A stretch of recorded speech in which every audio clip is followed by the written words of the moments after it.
Tonight we trace the architecture of suffering.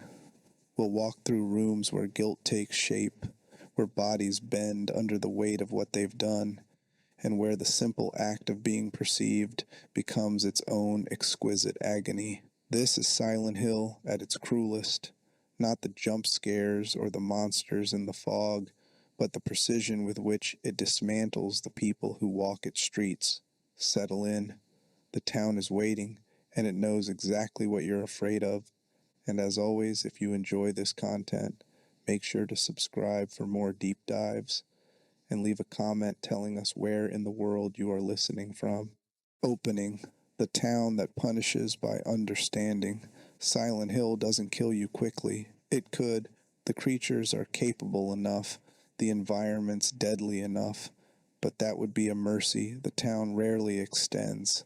Instead, it watches. It learns. It builds entire architectures around your specific failures, your private shames, your unspoken fears about who you really are when no one is looking. And then it forces you to walk through those architectures, room by room, until you've confronted every truth you spent your life trying to avoid. This is the foundational brutality of Silent Hill. It sees you, not the version you present to the world, not the story you tell yourself in the mirror each morning, but the raw, unedited reality of your psyche laid bare. The town operates as a kind of cosmic voyeur, peeling back layers of self-deception with surgical precision. You cannot hide here. You cannot lie. The fog strips away pretense, and what remains is uncomfortably, irrevocably you. The series has always understood that true horror lives in recognition, that moment when you see something that shouldn't exist but does, and realize it exists specifically because of you. James Sunderland walks through a town populated by creatures that embody his repressed sexuality and violence.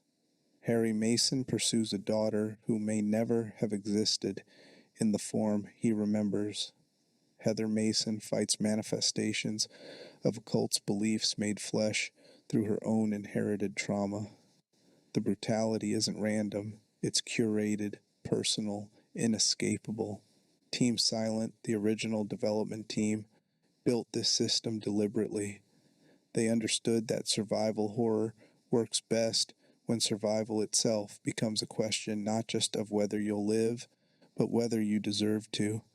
The town doesn't ask if you're strong enough to fight its monsters. It asks if you're brave enough to face what those monsters represent, and most of the time, the answer is no. Consider how the series frames its protagonists. Unlike typical horror games where you play as soldiers, agents, or trained survivors, Silent Hill consistently places you in the role of ordinary people thrust into extraordinary circumstances. Harry is a writer and father. James is a clerk grieving his wife. Heather is a teenager trying to live a normal life. Travis is a trucker. Alex is a soldier, but one whose military service becomes central to his delusions. Murphy is a convict. None of these people chose to be here.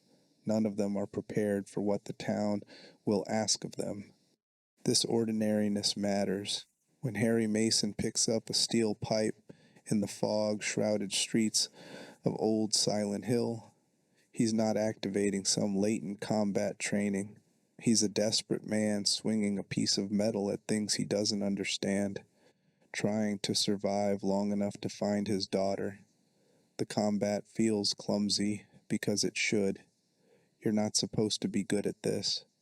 You're supposed to feel vulnerable, overwhelmed, barely holding on. The brutality of Silent Hill begins with the recognition that you are fundamentally unprepared for what's happening to you. But the town doesn't punish you for being unprepared. It punishes you for what you brought with you, your guilt, your secrets, your capacity for violence, for cruelty, for selfishness. Silent Hill takes these invisible weights you've been carrying and makes them visible. It transforms internal suffering into external threat. What was psychological becomes physical. What was metaphorical becomes literal and unavoidable. James Sunderland's journey through Silent Hill 2 remains the series' purest distillation of this principle. He enters the town following a letter from his dead wife, convinced he's searching for answers about her impossible return. The town builds around this premise, creating encounters and environments that steadily chip away at his narrative. The lying figures wrapped in their own flesh, unable to breathe. The mannequins built from legs and torsos in poses that suggest both sexuality and violence. Pyramid Head, the executioner who punishes James by forcing him to witness his own capacity for cruelty. Every enemy, every room, every puzzle in Silent Hill 2 serves the same function, to make James see himself clearly. The game never explicitly states what he did. It doesn't need to. The town shows you through its architecture of suffering, through the way monsters behave, through the relentless psychological pressure that builds until James can no longer maintain his lies. The brutality here isn't that James killed his wife. It's that the town won't let him pretend he didn't. This is what makes Silent Hill uniquely cruel among horror franchises. Other horror games make you afraid of external threats, zombies, demons, aliens, ghosts.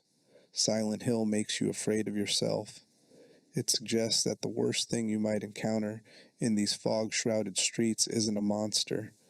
It's the truth about who you are and what you're capable of. And unlike a monster, you can't kill the truth. You can only face it or break under its weight. The series builds this brutality through 3 interconnected systems: existential, physical, and punitive. The existential brutality is about being seen and known despite your attempts to hide.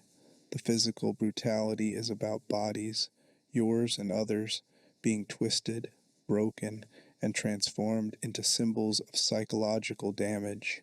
The punitive brutality is about deserving what happens to you, about the town functioning as judge, jury, and executioner for crimes you may not even remember committing. These 3 systems don't operate separately. They feed into each other, creating feedback loops of horror that intensify as you progress. The more the town reveals about you, the more twisted the physical manifestations become. The more guilt you carry, the more brutal the punishment. And the more you try to resist or deny what's happening, the more precisely the town strips away your defenses until you're standing naked in the fog with nowhere left to hide.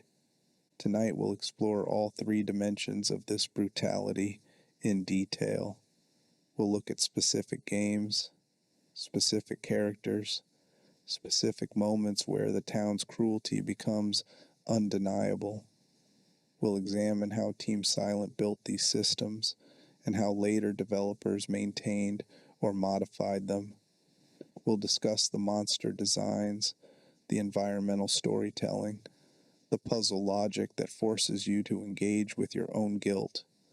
We'll trace the evolution of Silent Hill's brutality across 17 years of games, from the original PlayStation title through the 2024 remake of Silent Hill 2. But we'll begin where the series does, with the simple, devastating fact of being known, of having your interior life made exterior, of being unable to hide from a town that sees everything you are and transforms that knowledge into living nightmare. This is the existential brutality of Silent Hill, the terror that comes not from death, but from recognition. Part 1. The existential brutality of being seen. When the fog knows your name. The fog in Silent Hill isn't weather. Official materials describe it as a symbol, a manifestation of the town's spiritual power, sometimes interpreted as thoughts of the dead rising from Toluca Lake and settling over town. It's the town's first assault on your sense of reality, the initial way it isolates you from the world you thought you understood. Inside the fog, normal rules suspend, distances stretch and compress. Time becomes unreliable. Sound carries in ways that don't make sense. You are alone in a way that goes beyond simple physical isolation. But the fog does more than separate you from the outside world. It also prevents you from seeing yourself clearly. It obscures both external and internal vision, creating a state where you can move through spaces without fully comprehending what you're moving through or why. This is intentional. The fog gives you just enough visibility to navigate, but not enough to prepare for what's coming. It keeps you reactive, defensive, unable to form clear plans or strategies. You stumble through streets you can barely see, trusting that the next intersection will reveal itself before you walk into the abyss. This state of enforced blindness becomes the baseline reality of Silent Hill. You learn to navigate by sound more than sight, the radio's static warning you of nearby threats, the scrape of claws on pavement, the distant wail of sirens marking the town's shifts from one state to another. You read environments through texture and proximity rather than clear visual information. A chain link fence appears from the mist, a storefront window, a gap in the road where the asphalt simply ends. Each revelation comes too late to avoid easily, forcing constant small adjustments, constant low-level stress. But here's the crucial thing. While you can barely see 10 feet ahead, the town sees you perfectly. It tracks your progress through its streets with absolute clarity. It knows where you've been, where you're going, what you're carrying, what you're thinking. The fog that blinds you is transparent to Silent Hill itself. You are moving through a space that understands you completely, while you understand almost nothing about it. This imbalance, this fundamental asymmetry of knowledge, is where the existential brutality begins. The radio mechanic makes this explicit. Your pocket radio emits static when monsters are nearby, giving you advance warning of threats you can't yet see. This seems like a helpful game mechanic, a way to balance the reduced visibility and give players tactical information.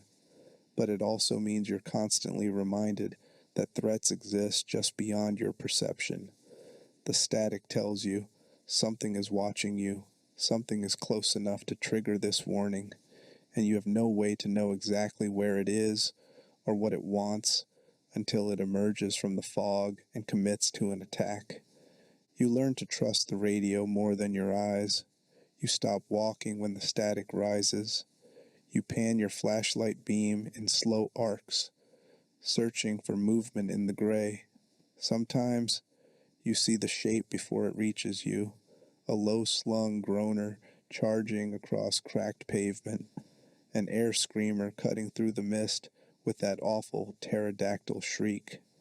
Sometimes the creature is already on top of you by the time it becomes visible, forcing a panicked dodge or a desperate swing with whatever improvised weapon you're carrying.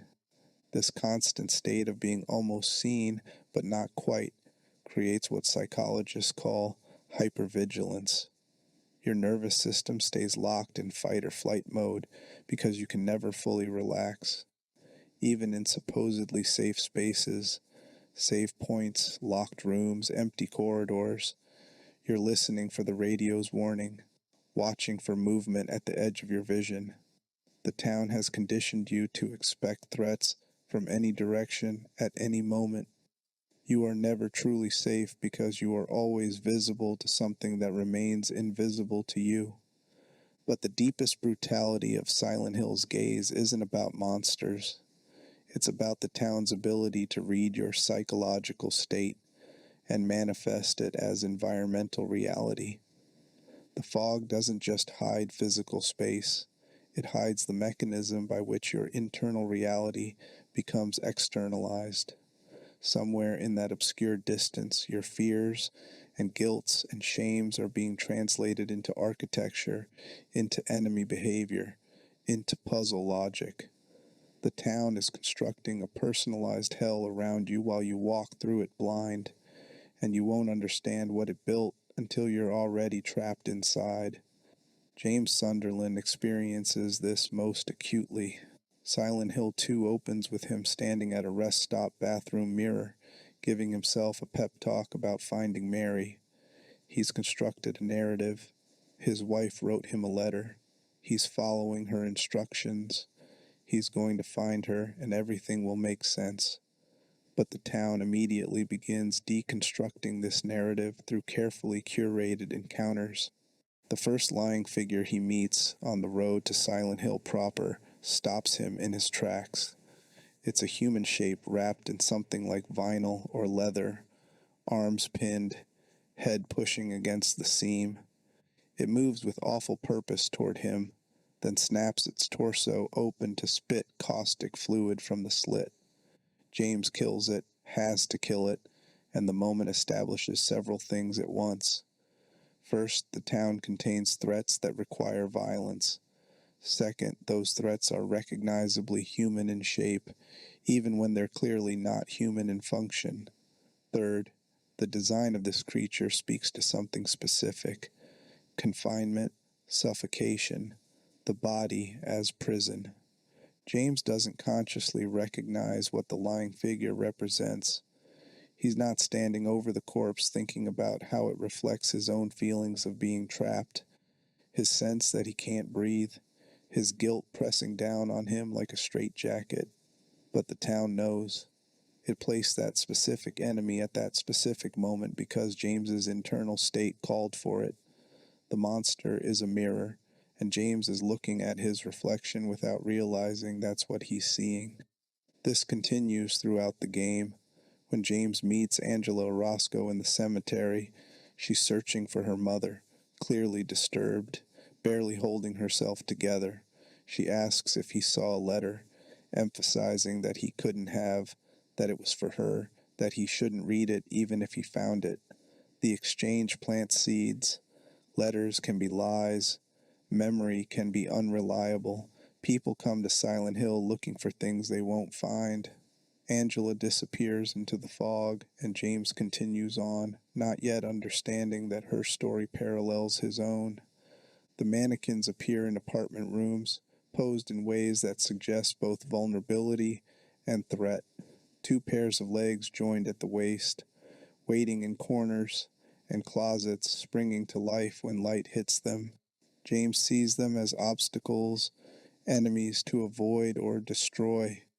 He doesn't see them as manifestations of his relationship with Mary, the way illness reduced her to body parts in his mind, the way he stopped seeing her as a complete person and started seeing her as symptoms, as problems, as weight. The town shows him this through the mannequin's design, but James isn't ready to understand.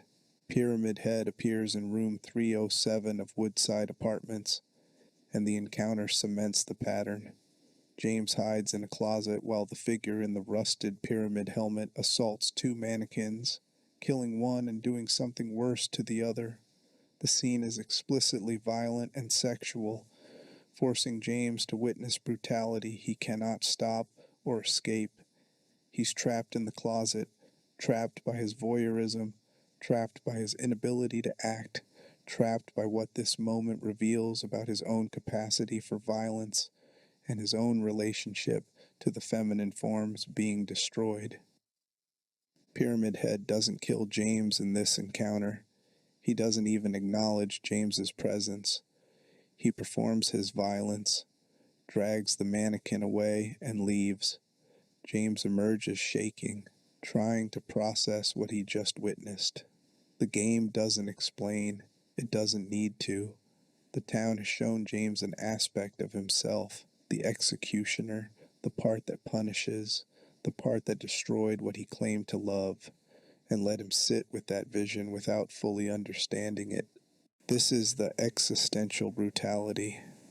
The town sees you perfectly and shows you what it sees, but you lack the context to understand the reflection.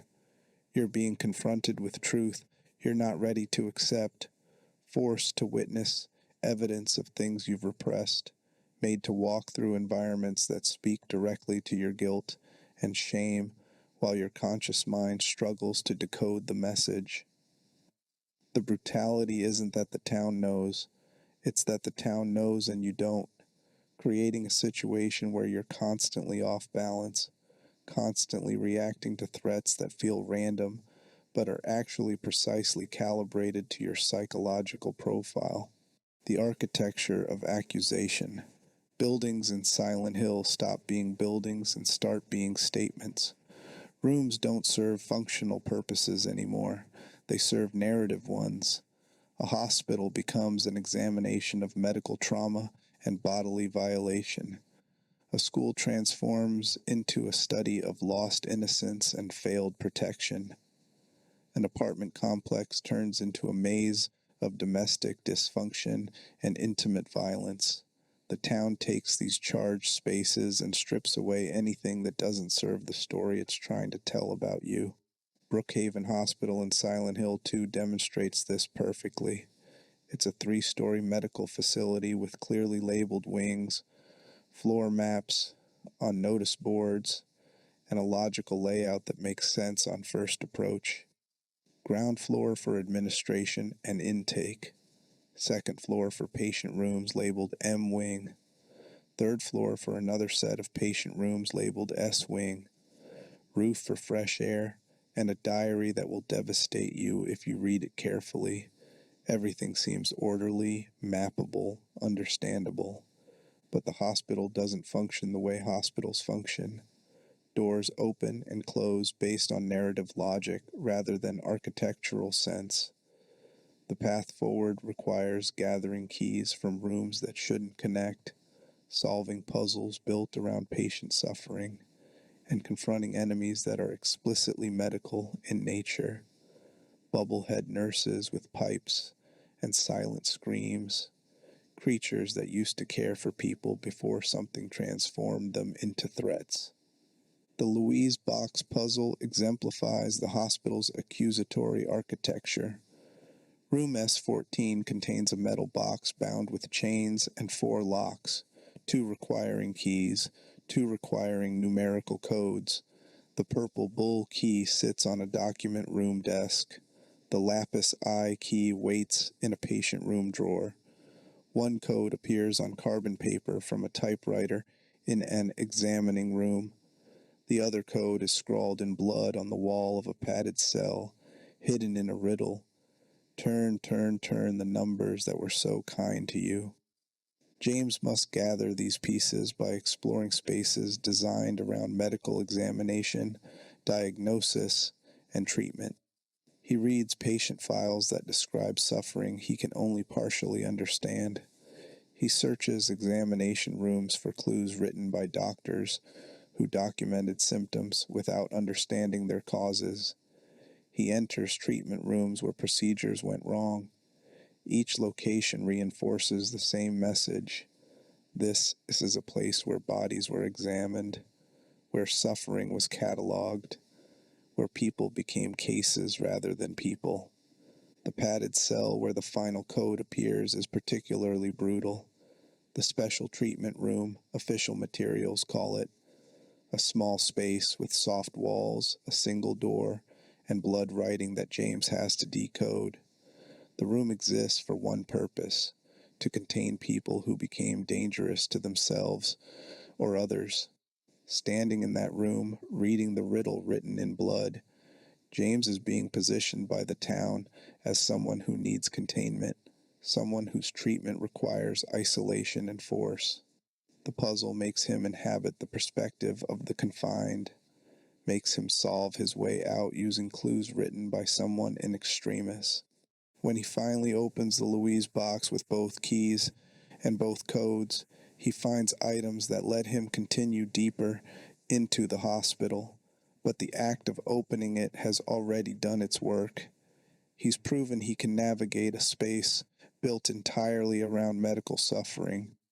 He's shown he can read the language of patient documents and hospital procedures. He's demonstrated his willingness to enter treatment rooms and padded cells to find what he needs. The town has made him complicit in the hospital's function, made him move through it with purpose rather than horror, made him prioritize progress over the human cost these rooms represent. The rooftop continues this pattern. James finds scattered diary pages written by someone in profound despair. Patient's diary, the memo list calls it. The entries are short, barely coherent fragments. They told me I'd forget. They were right.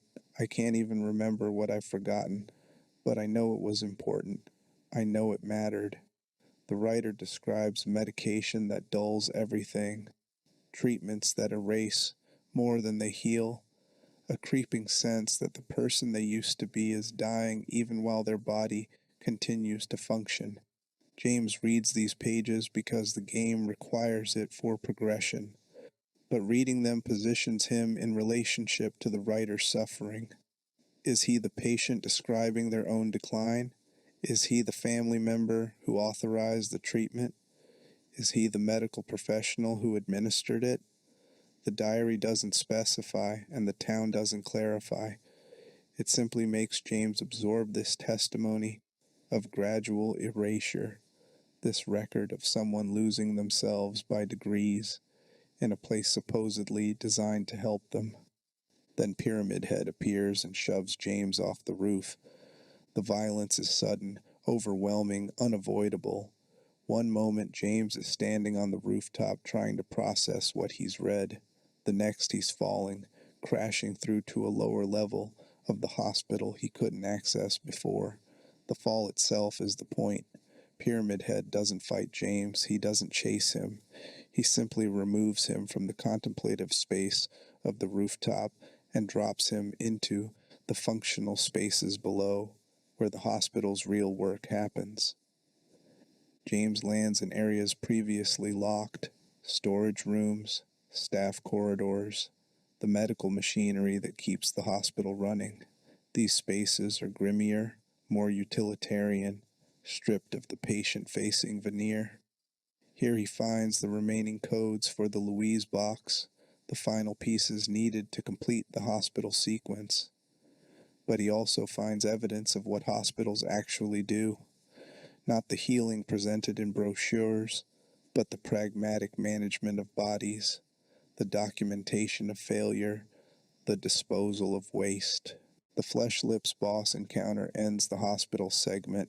The creature hangs from cables in a dim room, a pale body in restraints with long legs that hook for your throat.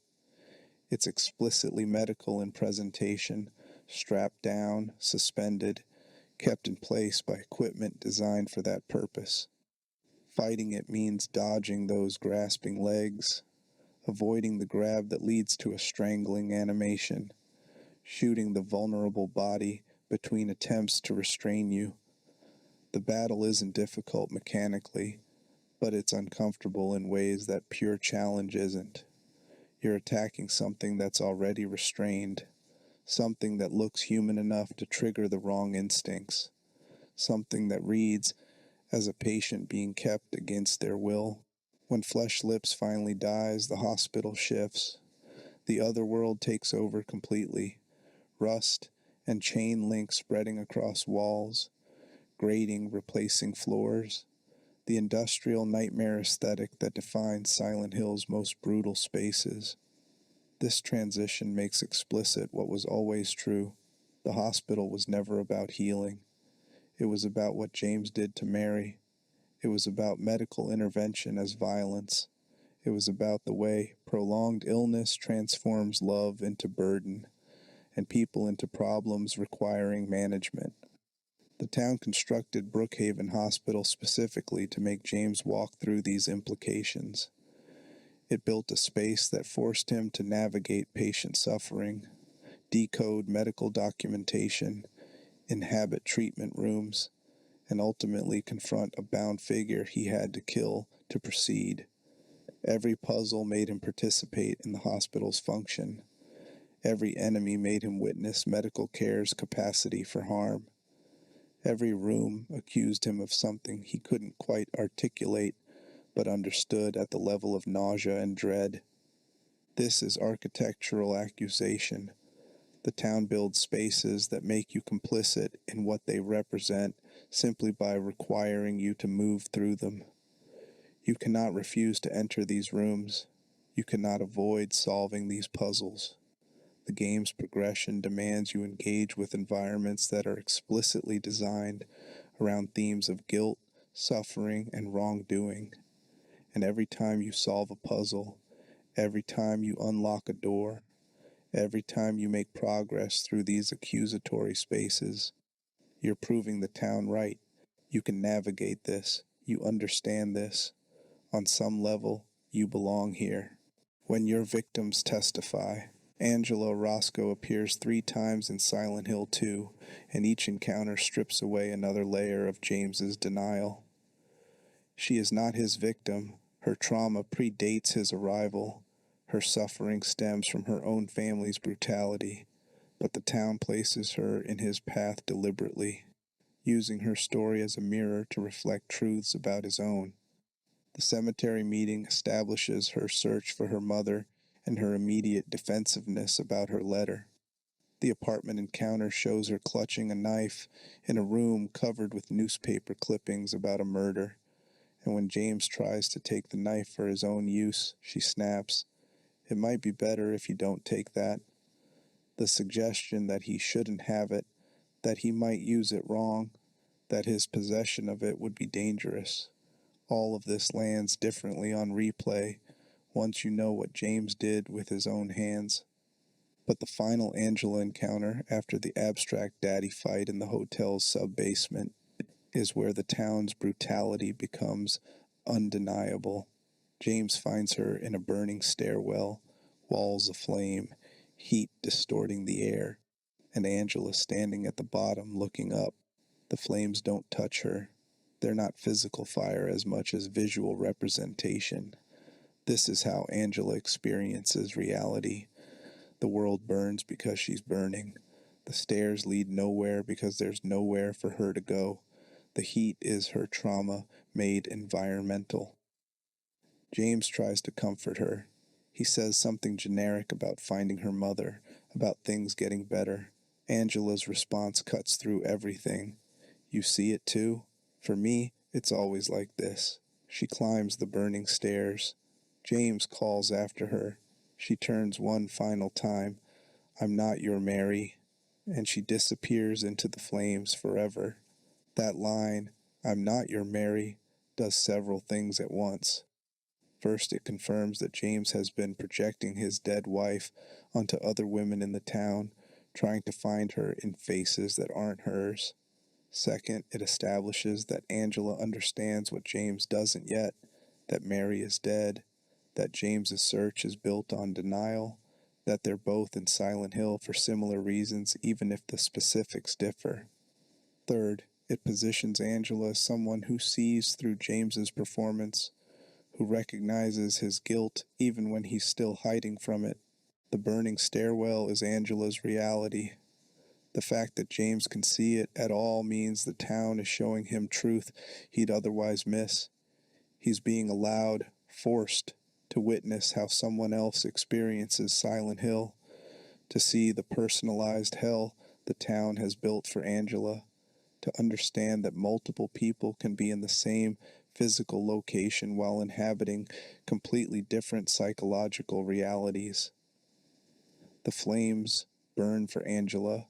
They don't burn for James, but he has to watch her walk into them, watch her climb toward an ending he cannot prevent, watch her choose the fire over any alternative. This is victim testimony. The town makes you witness suffering that mirrors your own crimes without being identical to them. Angela's abuse isn't what James did to Mary. Her father isn't James. But the themes rhyme: family violence, bodily violation, the aftermath of prolonged suffering. The town places her in front of James specifically so he'll recognize these themes, so he'll see someone else destroyed by intimate cruelty, so he'll begin to understand that what happened to Angela and what happened to Mary exist on the same spectrum of domestic horror. Eddie Dombrowski functions similarly. His 3 encounters map his psychological deterioration, moving from defensive hostility to paranoid aggression to total psychotic break. The bowling alley meeting shows him eating pizza, deflecting questions, treating James with barely concealed contempt. The prison yard meeting shows him standing over a fresh corpse, gun in hand, claiming self-defense with increasing desperation. He came at me. He had it coming. They all had it coming. The meat locker fight shows him past the point of coherent justification, shooting at James while ranting about everyone who ever wronged him, every insult and humiliation finally boiling over into murderous rage. Eddie kills someone in Silent Hill. The corpse in the prison courtyard proves it. But more than that, Eddie embraces violence as solution. He stops pretending the town's monsters attacked him and admits he attacked them. He stops claiming self-defense and starts claiming justice. By the time James confronts him in the meat locker, Eddie has fully integrated the town's logic. Everyone here deserves what they get. Everyone here came because they did something wrong. The town is punishment, and punishment is justice, and killing is just another form of punishment. James kills Eddie in that frozen room, has to kill him. Eddie shoots first, forces the confrontation, makes it self-defense in the immediate sense, but the town placed Eddie there for a reason. It showed James a man who embraced violence, who stopped making excuses, who looked directly at what he did and called it justified. Eddie is what happens when you stop lying to yourself about your capacity for harm.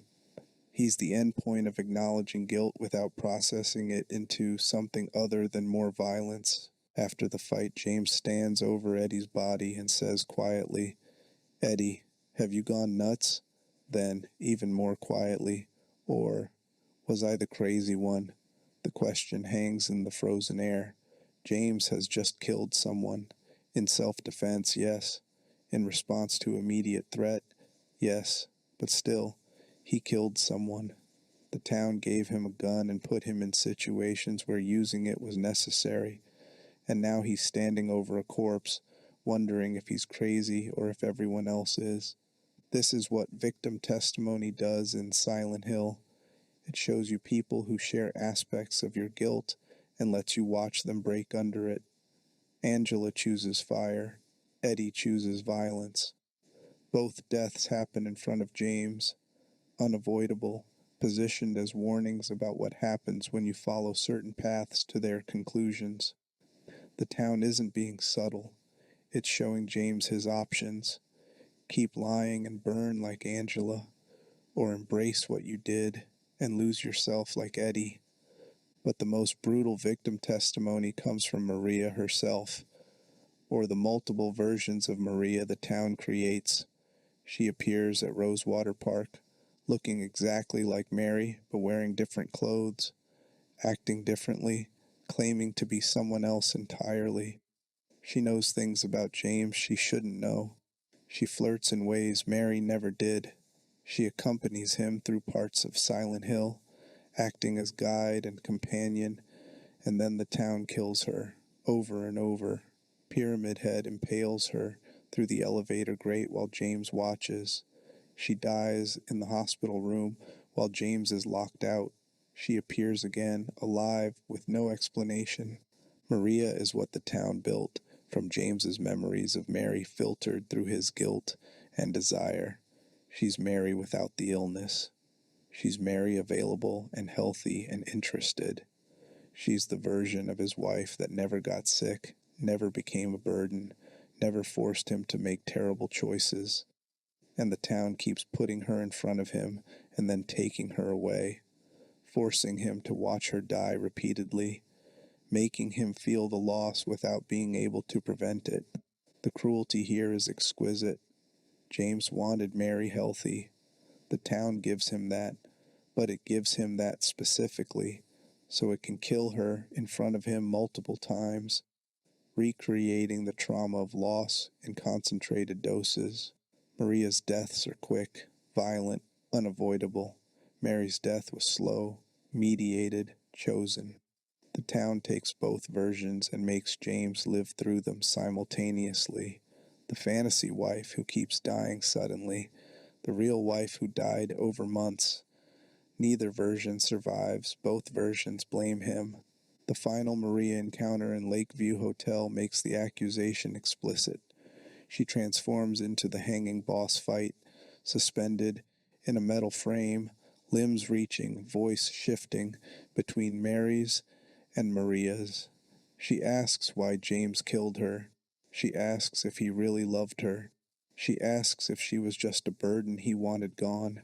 These questions come from the creature's mouth, but they're James's questions to himself, made external and unavoidable.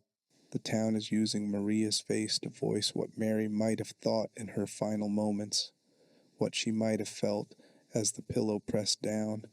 Fighting the Maria/Mary hybrid is mandatory. You cannot talk your way out. You cannot refuse the encounter. The game makes you attack this figure wearing your wife's face, forces you to kill the manifestation of your guilt and desire, positions you as violent even in the act of trying to end your suffering. And when she finally falls, when the frame stops moving and the voice goes silent, James is left standing in that room with the understanding that he can't separate Mary from Maria anymore, can't separate love from violence, can't separate the wife he mourned from the burden he removed.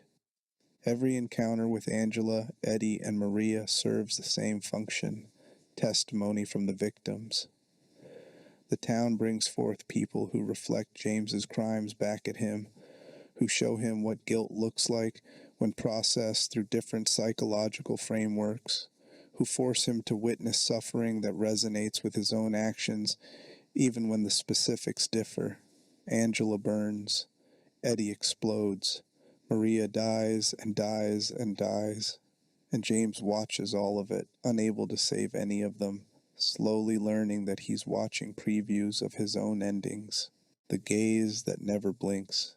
At a mechanical level, Silent Hill maintains omniscience through deliberate design choices that keep you visible while keeping threats obscured. The fixed camera angles of the early games, the limited visibility cone in later titles, the radio's constant monitoring. All of these systems reinforce the same truth. You are always observable. You are never alone. Something is watching from angles you cannot see. Silent Hill 3's mirror room in Brookhaven Hospital makes this literal. Heather enters a bathroom that locks behind her. The mirror shows her reflection and then shows something else. Black tendrils creep across the reflected floor, climb into the reflected sink, begin pouring from the faucet on Heather's side. The reflection freezes while the real room continues to stain, blood spreading across tile, the air thickening with pressure and wrongness. Stay too long and the room kills you. The mirror serves as warning and threat simultaneously. It shows you what's coming while also demonstrating that the reflection sees things you don't, that the doubled world operates by different rules, that what you see in glass might be more true than what you see with your eyes. In Silent Hill Origins, mirrors become the primary transition mechanism. Touch a wall mirror, and Travis shifts between normal space and the other world, the glass showing whichever state he isn't currently inhabiting.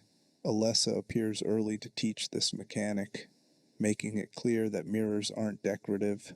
They're portals, observation points, places where the boundary between states becomes permeable.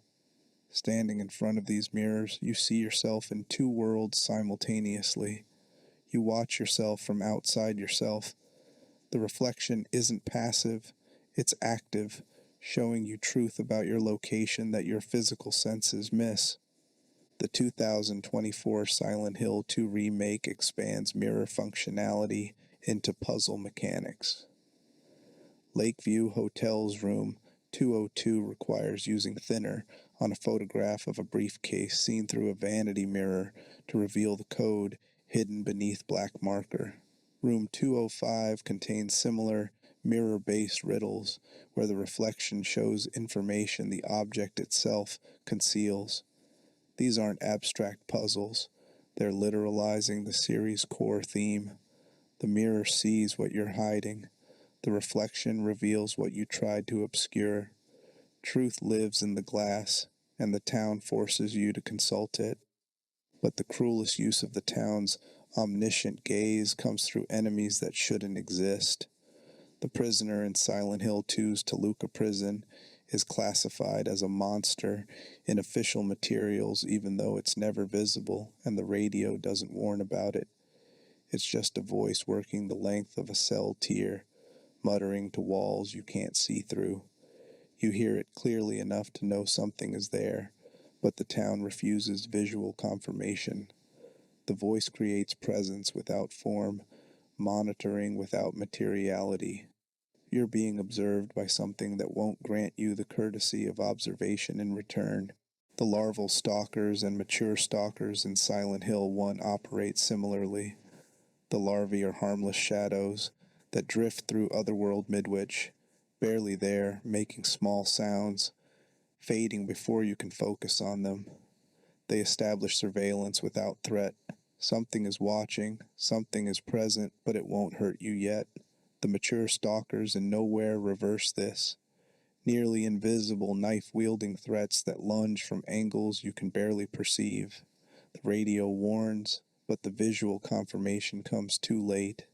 They embody the complete form of Silent Hill's gaze, always watching, rarely visible, attacking from the blind spot you didn't know existed. This creates a specific kind of psychological pressure that goes beyond standard survival horror. In Resident Evil, zombies are visible threats you can prepare for. In Dead Space, necromorphs announce themselves through behavior and sound. In Silent Hill, the real threat is that something knows you're here and is choosing when and how to reveal itself. You cannot prepare for what you cannot see. You cannot defend against threats that operate outside your perceptual range. You can only react, and even then, you're always several steps behind because the thing attacking you has been watching you approach for minutes while you walked blind through the fog. The town's gaze extends beyond individual encounters. It tracks your total behavior across the game, measuring choices you didn't realize were choices, judging actions you thought were mechanical necessities. Silent Hill 2's ending system is the purest expression of this. The game monitors dozens of small actions. Do you examine Mary's letter repeatedly? Do you look at Mary's photograph in your inventory? Do you maintain high health? Do you listen to the entire patient's diary on the hospital roof? Do you take Angela's knife? Do you deliberately take damage? Each action receives a point value that influences which ending you receive. James doesn't know this is happening. The game never tells you. There's no visible morality meter, no dialogue choices flagged as important, no mission screens declaring this action will have consequences. You simply play, making intuitive choices about item management and exploration patterns. And the town records everything. It notes when you linger over Mary's photo. It counts how many times you read her letter. It observes your health maintenance, your movement patterns, your engagement with optional content. And based on this accumulated data, this comprehensive surveillance of your playthrough, it determines which ending you've earned. The leave ending suggests James processed his guilt and chose to move forward. The in-water ending shows James couldn't live with what he did. The Maria ending reveals James replacing Mary with the fantasy version. The rebirth ending, unlocked on New Game Plus, has James trying to resurrect Mary through ancient rituals. Each ending reflects a different interpretation of James's psychological state, and that state is determined not by explicit moral choices, but by the subtle behaviors the town observed and cataloged throughout your playthrough. This is surveillance as judgment. town doesn't ask you to choose. It watches how you naturally play the game and makes decisions about your character based on that observation. If you check Mary's photo obsessively, the town notes your fixation. If you never heal and deliberately take damage, the town reads suicidal ideation. If you spend time with Maria and ignore Mary's letter, the town sees where your priorities lie. Your unconscious player habits become characterization data, and the ending you receive reflects what the town determined about who you are based on how you move through its spaces. This system makes every action potentially meaningful while refusing to tell you which actions matter. You cannot game the ending system on a first playthrough because you don't know it exists. You play intuitively, and the town reads your intuition as truth. The brutality here isn't that the town judges you. It's that the town judges you based on behaviors you didn't consciously control, readings of actions you thought were neutral, interpretations of habits you developed naturally. The gaze doesn't just observe, it analyzes, it interprets. It concludes things about you that you haven't concluded about yourself. Part 2. The physical brutality of bodies unmade. When flesh becomes symbol. The creatures of Silent Hill exist at the intersection of body and meaning. They are physical threats. They hit, they bite, they kill, but they're also walking metaphors, psychological states given form, interior damage made exterior and hostile. Understanding what Silent Hill does to bodies requires tracking the design philosophy that turns human anatomy into horror text. Masahiro Ito, creature designer for Team Silent, established the foundational principle: abstraction over literal representation. In interviews and social media posts, he explained that he avoided orthodox beasts resembling demons and instead created designs that represented psychological states. A monster isn't scary because it has claws. It's scary because its body suggests something about trauma, dysfunction, fear, or pain that resonates at a deeper level than simple physical threat. The lying figure demonstrates this immediately. It's the first enemy most players encounter in Silent Hill 2, shambling out of the fog on the road into town. The design is deliberately ambiguous, a human shape wrapped in something like flesh-colored vinyl or leather, arms pinned inside, head pushing against the seam from within. The figure can barely walk, it can barely move, but when it gets close, the torso snaps open and caustic fluid sprays from the chest slit. What is this thing? On the most literal level, it's a creature that attacks with acid. On the metaphorical level, it's suffocation made mobile. It's the feeling of being trapped in your own skin, unable to breathe, unable to express, forced to hold everything inside until pressure builds and something has to give. The straitjacket implications are obvious once noted. This is a body restrained by itself, a form that's become its own prison. And when it attacks, the violence comes from the body opening, from the interior being forced outward, from the pressure finding release in harm. James encounters these throughout his journey, and their symbolic weight becomes clearer each time. They're not just monsters.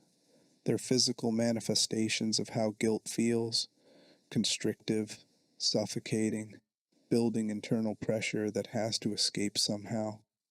Fighting them means confronting bodies that can barely function, shapes that should probably be dead but keep moving anyway, threats that emerge from the inability to process pain correctly. Every lying figure James kills is another admission that he understands this feeling, that he knows what it means to be trapped inside yourself, that he's fought this internal battle before. The mannequins escalate the body as symbol language. 2 pairs of legs joined at the waist, no arms, no head, sometimes wearing Mary's clothes. They pose in corners and closets, motionless until light hits them, then spring to life with violent kicks. The design is explicitly sexualized and dehumanizing simultaneously. These are bodies reduced to parts, feminine forms stripped of agency and identity, shapes that suggest both availability and aggression. Maria's clothes on the mannequin in Woodside Room 205 make the connection impossible to miss. This isn't a random monster. It's wearing what James's fantasy wife wears. It's positioned where intimacy happens. And when James tries to take the flashlight mounted on it, the mannequin comes alive and attacks him, punishing him for the act of reaching for something positioned on a feminine form without permission. The series of mannequin encounters throughout Silent Hill forces James to repeatedly confront bodies that look like fragments of women, that move like threats, that occupy domestic spaces. He meets them in apartments and hotels, places associated with privacy, intimacy, sex. He fights them in ways that require looking at how they're constructed, understanding their doubled leg anatomy, recognizing that what should be one person has been split and recombined wrong. The horror isn't just that they attack, it's that they force James to see women's bodies as assemblages of parts while fighting for his life against those parts. The bubblehead nurses in Silent Hill 2's Brookhaven Hospital complete the trilogy of body horror designs. They wear medical uniforms and white shoes, hold steel pipes, and have heads completely wrapped in bandages or membranes that obscure any features. They move with a stuttering, puppet-like gait, chests heaving, and make wet breathing sounds that carry down corridors before they're visible. Up close, you can see their heads tilting in ways that suggest listening or tracking, but the wrapped face makes their attention unreadable.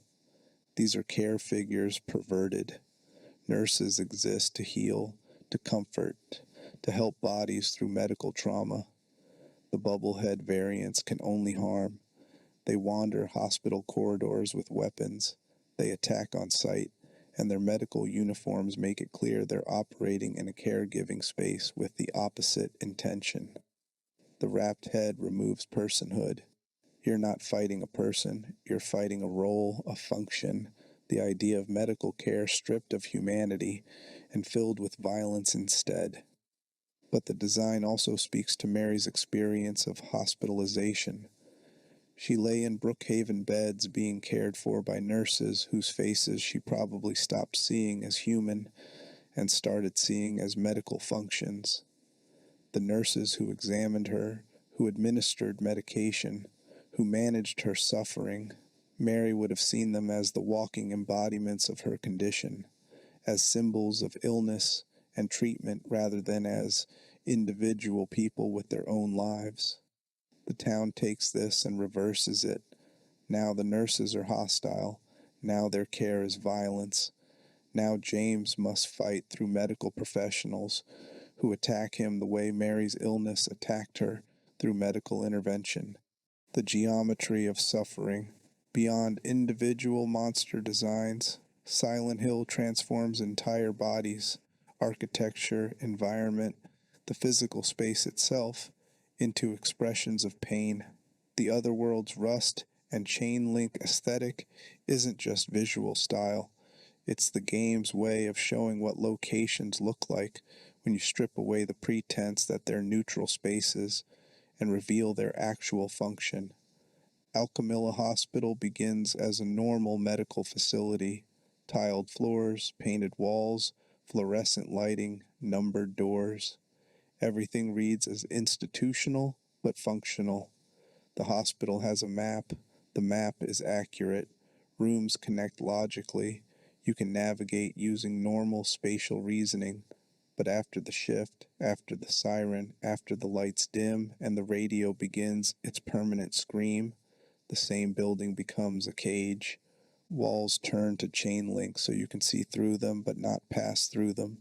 Floors become grating so you're walking on gaps with darkness beneath. The ceiling drops lower, crowding you, corridors narrow, doors that were open jam shut, rooms that seemed large contract into cells, and everywhere the rust, on railings, on walls, on fixtures, on surfaces that were clean steel 5 minutes ago, but now look like they've been corroding for decades. This isn't decay through time. This is the building showing its truth. Hospitals are cages for the sick. They're places where bodies get examined, restrained, cut open, filled with chemicals, kept alive against their will. The clean version with its white paint and professional signage is the lie. The otherworld version with its exposed industrial skeleton is the reality. This is what a hospital actually is if you look past the aesthetics that make it bearable. The transformation extends to smaller details. Gurneys in the halls are no longer wheeled beds for patient transport. They're restraint devices with straps hanging loose. Wheelchairs become props of confinement rather than mobility aids. IV stands suggest forced medication. The hooks and chains that appear on walls aren't decorative. They're functional, the kind of equipment that keeps bodies in place when bodies need to be kept in place. Every fixture reveals its capacity for harm. Midwich Elementary School in the first game undergoes a similar revelation. It starts as a normal school, classrooms with desks, hallways with lockers, a gymnasium, a library, administrative offices. Abandoned but recognizable, a place where children learned and played and grew. Then the clock tower puzzle resolves, the basement boiler activates, and the path through the tower drops you into the school's otherworld state. The walls turn to that same chain link and rust. The floors rust. But more than the materials changing, the architecture itself becomes hostile. Rooms stretch longer than they should. Hallways loop back on themselves. Doors open into shafts rather than rooms. The basement suddenly has levels that don't appear on the map because they don't exist in the normal space. They exist in the space the town creates to make its point. That point, schools are prisons for children.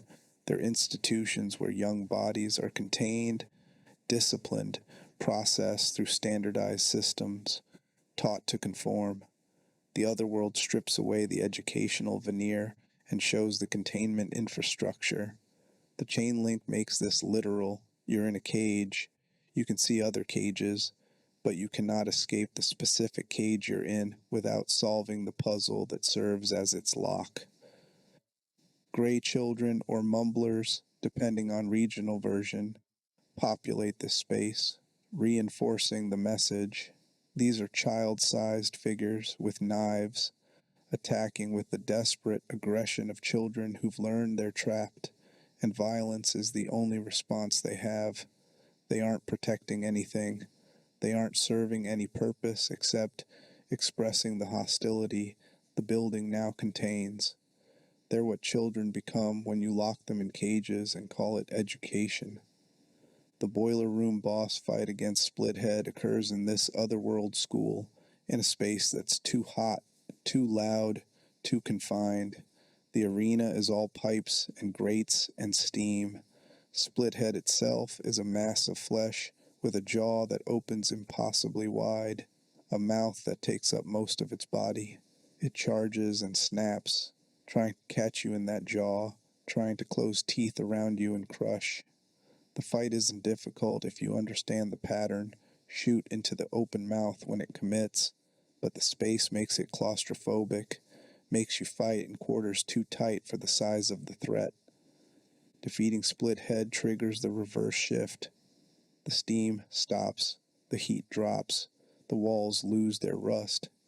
You walk back through the school and it's normal again, or normal-ish, still abandoned, still wrong, but no longer overtly hostile.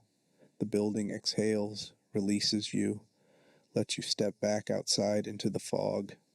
The implication: you've confronted the truth of what schools do.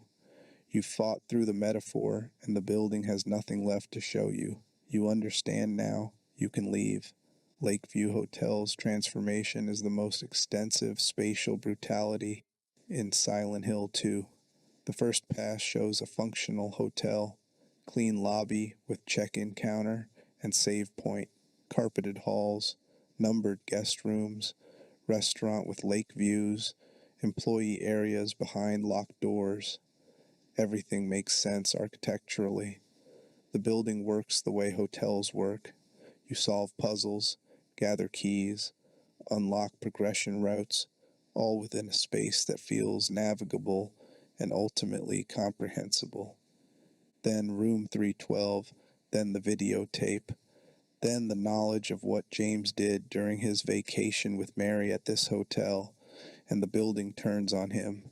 The second pass through Lakeview is the same physical location transformed into nightmare. Water runs down walls. Ceilings leak substances that aren't water. Floors sag and buckle. Hallways become longer, requiring more time to traverse spaces you previously walked in seconds. Rooms that were clean are now filthy, stained, destroyed. The chain link and rust appear here too, but they're secondary to the rot, to the sense that the building is decomposing around you while you're still inside it. The hotel becomes a monument to decay, to things dying slowly, to structures failing while people are still depending on them. This is what the building looked like to Mary during those final days. This is what the vacation space became once illness transformed it from sanctuary into prison. Every stained bedspread, every peeling wall, every moment where James has to navigate through collapsed architecture. It's the physical manifestation of watching someone die over days and weeks, watching a person and a place both fall apart, being trapped in a location that used to mean joy but now only means suffering. The paths through this rotted version don't match the clean version's logic. Doors that open before stay locked. Holes appear in floors, requiring drops into spaces that shouldn't exist. The route becomes deliberately non-linear, forcing backtracking through areas you've already cleared, making you re-experience the decay multiple times. And throughout, enemies appear that weren't there before, lying figures in hallways, mannequins in rooms, threats that make navigating the corpse of the hotel actively dangerous rather than just psychologically oppressive. The final confrontation happens in a high room where Mary Maria hangs in a metal frame, suspended like equipment, reaching with limbs that shouldn't reach that way, speaking with voices that shift between his wife and her replacement. Fighting this requires attacking the figure while it's literally framed by medical restraint equipment. The hotel built this room. The hotel created this encounter space. The architecture itself is participating in James's punishment, giving him an arena where he must attack a hybrid of the women in his life while industrial hospital equipment watches from the walls. When the fight ends, the hotel remains ruined. There is no snap back to clean state. The building stays dead because what it represents stayed dead. Mary died here in this hotel during a vacation that was supposed to help but only made everything worse. The otherworld version is permanent because the trauma is permanent. The space cannot recover because the person who suffered in it didn't recover. The hotel's physical brutality, its transformation from clean to rotted, its decay and collapse, its aggressive navigation hazards, is just the building being honest about what happened within it. Meet machinery and medical horror. Silent Hill's body horror reaches its apex when it combines flesh with industrial materials, creating hybrids that shouldn't be possible but are. This is where the series moves beyond psychological symbolism and into pure revulsion, moments where the game stops being metaphorical and just shows you something physically wrong. The bloodsucker An Alchemilla hospital exemplifies this. Room 204 contains a mass of tubes and tendrils fixed to the back wall, feeding from a dark puddle on the floor. It's explicitly described as tubes and hoses that have taken a shape vaguely resembling a living thing. Approach it, and tendrils lash out, blocking your path to the plate of Hatter on the wall. The solution is bringing a blood pack from storage and setting it on the floor. The mass shifts to feed from the new source, clearing your path. This creature exists as pure function. It feeds, it blocks, it can be redirected but not killed. The tube and hose construction suggests it's part of the hospital's plumbing, something that grew in the walls and learned to drink. The feeding behavior is mechanical. It doesn't hunt, doesn't track, just consumes whatever fluid source is nearest. But the fact that it bleeds when attacked, that it reacts to the blood pack as food, that it makes organic sounds, all of this suggests the tubes contain something living, that somewhere in the tangle of hose there's tissue, that flesh and machine have merged into a thing that serves both categories and neither. The twin feeler / float stinger progression in the first game literalizes metamorphosis as body horror. Twin feeler is a pale larval form that breaks through the floor of Mellow Gates gun shop in the town center. It's a giant worm, segmented, eyeless, with a red underbelly and a mouth at the forward end. It travels mostly underground, surfacing to attack, then burrows and repositions for another lunge. The boss arena is a small retail space, and fighting the creature means dodging around display cases while a thing built for tunneling keeps breaching a tile floor. Kill the twin feeler and it doesn't die. It leaves the arena through the locked doors, smashing them apart on the way out. Later, on the post office roof, you meet Float Stinger, a giant moth with the same coloring as the larva, clearly the adult form. It flies in patterns above the rooftop gravel, spitting poison, diving to rake with its body. It's faster than the worm, more maneuverable, capable of ranged attack, but it's recognizably the same creature, just transformed. The worm grew wings. The earthbound threat learned to fly.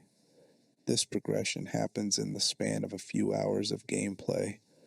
You don't watch it metamorphose. The game just presents both forms as sequential boss fights. But the implication is clear. While you were completing other tasks, while you were navigating the hospital or solving the antique shop puzzle, Twin Feeler was transforming. Its body was reforming. Segments became wing casings. The mouth shifted function. The pale worm flesh hardened into moth armor. And all of this happened off screen, in the fog, while you weren't watching. The body horror here isn't the specific design of either form. It's the knowledge that flesh in Silent Hill changes states, that bodies can undergo metamorphosis in hours rather than weeks, that what you fought underground might return as something that attacks from above. The town's creatures don't follow biological rules. They follow narrative rules. Twin Feeler needed to become Float Stinger because the story required a rooftop boss fight, so the larva rewrote its own biology to serve that function. The abstract daddy fight in Silent Hill 2's Labyrinth combines flesh, metal, and trauma into the series' most disturbing body configuration.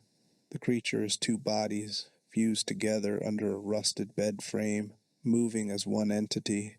One body is prone, pressed down.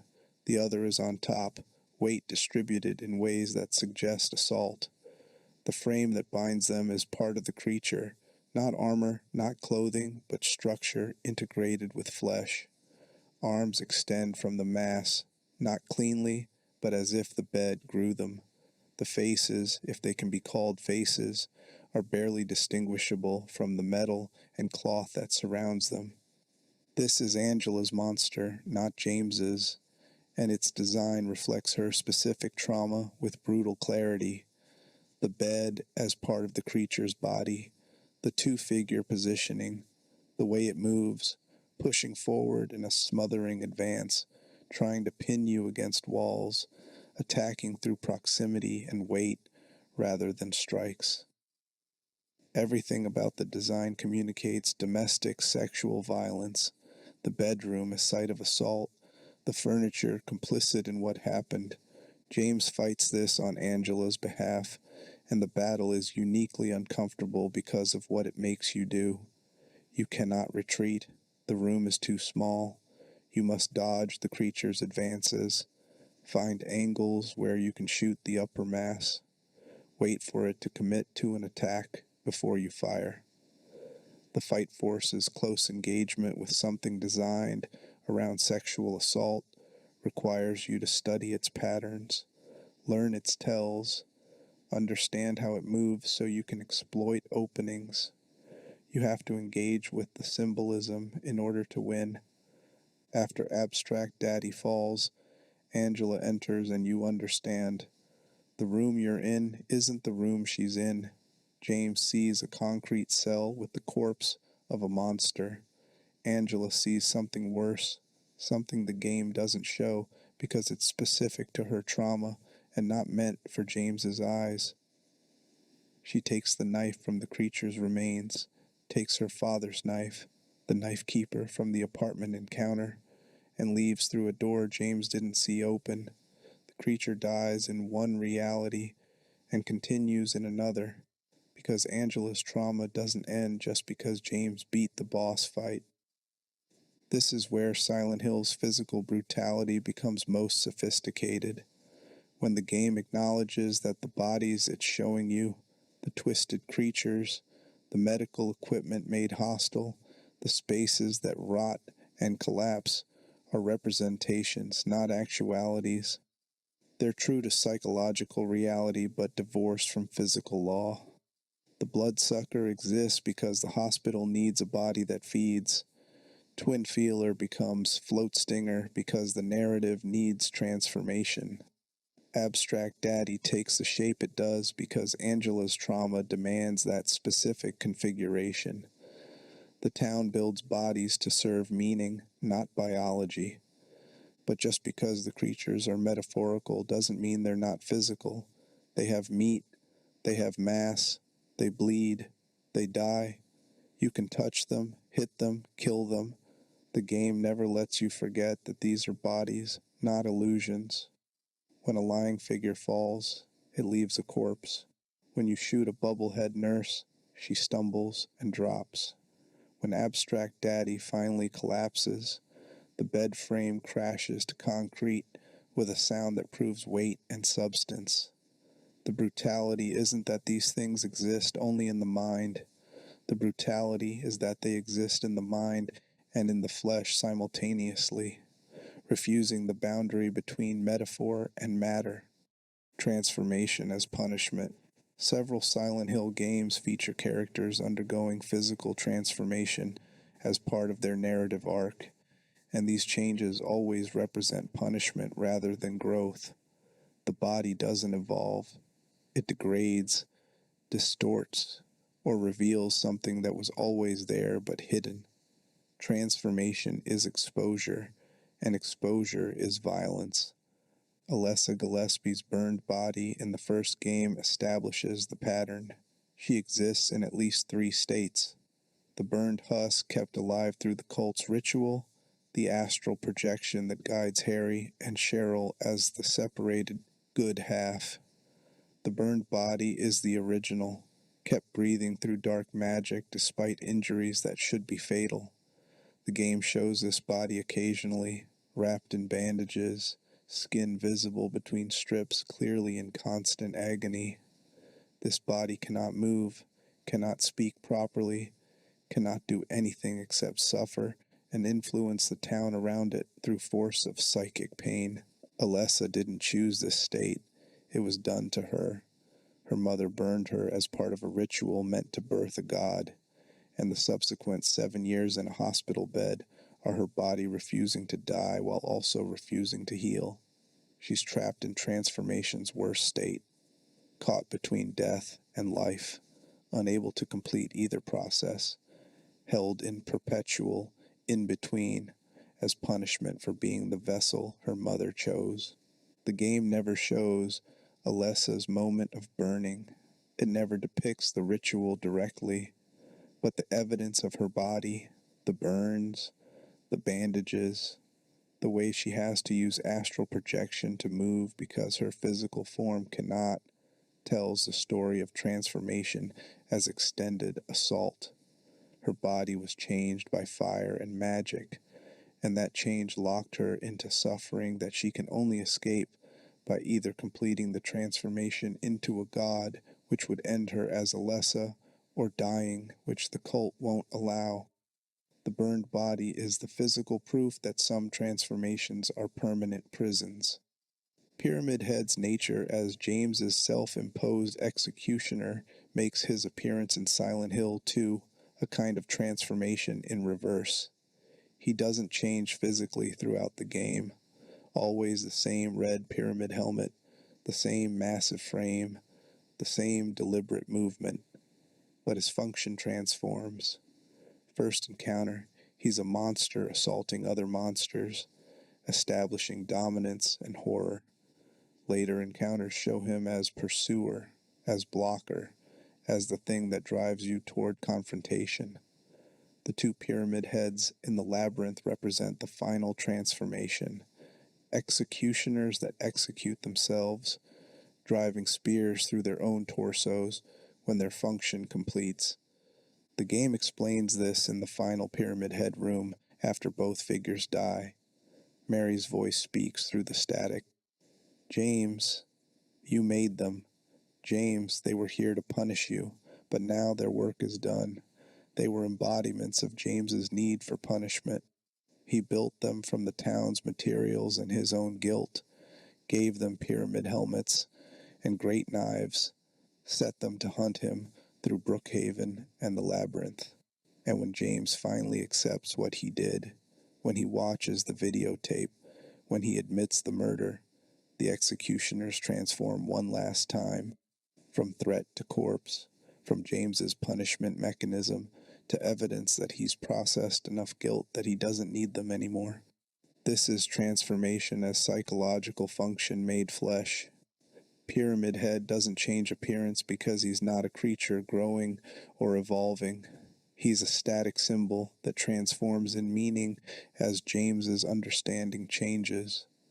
The brutality is that James had to create this thing, had to populate his environment with a hulking monster that terrified him, because some part of him knew he deserved punishment, and the only way to receive it was to build a punisher and turn it loose. The god creature at the end of Silent Hill 3 represents transformation as botched birth. Claudia Wolf swallows the fetus that Heather vomits, forcing the god to be born through her body instead of through Heather's reincarnated Alessa soul. The creature that emerges is massive, undercooked, clearly wrong. It's meant to be divine, the Order's salvation, the entity they've worshipped and prepared for and sacrificed to bring forth. Instead, it's a burned, rib-showing, barely formed thing that sets the chapel on fire just by existing. The fight happens in that burning space, and the creature never stops looking like it's still being born. It moves wrong. Its arms swing in arcs that suggest the joints aren't set yet. The fire that surrounds it seems to come from inside rather than outside, as if its internal temperature is too high for the skin to contain. This is what gods look like when you force them into the world before they're ready, half-formed, rageful, burning with the effort of premature existence. Heather kills it, and the game positions this as mercy as much as victory. The creature shouldn't exist in this state.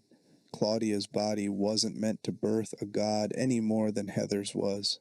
The Order's ritual was always going to produce something broken because gods aren't meant to be born from human bodies through violent means.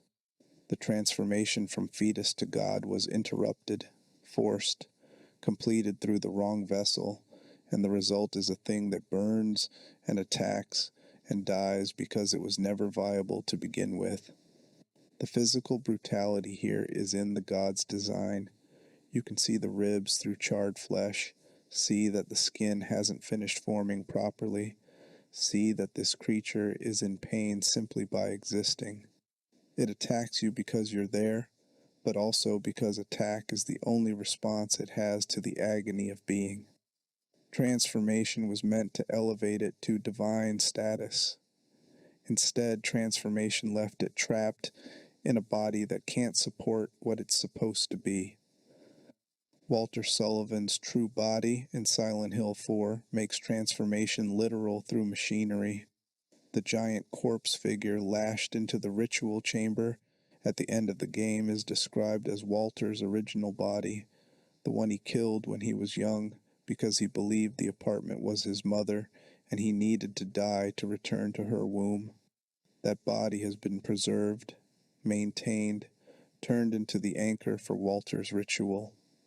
The adult Walter you fight is a projected version, a ghost operating at a distance while the real body, the one that matters for the spell, stays fixed in place under the machine.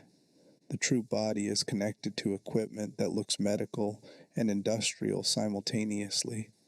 Cables and tubes run into the flesh. Metal framework keeps it upright. The whole assembly suggests life support, but perverted. Instead of keeping the body alive despite damage, the machine is keeping the body dead but functional, turning it into a conduit for spiritual murder. The transformation here isn't biological, it's technological. Walter's body has become machinery. Its death turned into a persistent state that can be manipulated, channeled, used. Heather thrusts the 8 spears of the Holy Mother into the giant body's neck during the final sequence, each insertion staggering adult Walter as his connection to his corpse anchor weakens. This makes explicit what the design suggested. The true body is the power source, and damaging it damages Walter regardless of physical distance. His transformation from living man to death-powered ghost killer is complete, but completing it made him vulnerable in a way he wasn't when he was simply alive. His power comes from being dead. His weakness is that the dead body can still be destroyed. The spears don't kill the true body. They bind it, turning it from active threat to neutralized corpse. Walter's adult form collapses once all 8 spears are set, his connection severed. The transformation that was supposed to make him powerful instead created a dependency. He needs the dead body to function, needs the machine to keep it operational, needs the ritual space to remain intact. Disrupt any part of this and Walter stops working.